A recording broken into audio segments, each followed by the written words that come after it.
महाभारतातील कथेत असे म्हणले जाते की पोलासूर हा दानव बैलाच्या रूपात आला.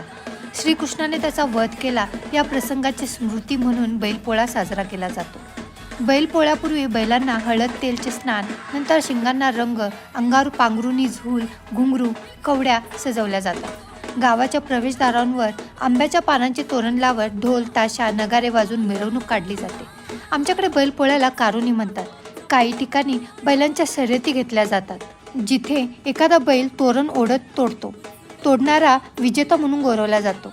मिरवणुकीदरम्यान गावकरी, माणसं, पूजा, संगीत, लोकनृत्य एकत्र येतात. यामुळे उत्सवात एक सामूहिक आनंदाचा भाग निर्माण होतो. बैलपोळ्याच्या दुसऱ्या दिवशी तान्हा पोळा म्हणजे लहान मुलं लाकडी किंवा मातीचे बैल सजवतात आणि घरोघरी फिरून घोडाई घेतात. घरात पुरणपोळीची मेजवानी केली जाते. बैलांना खास नैवेद्य दिला जातो. तर अशी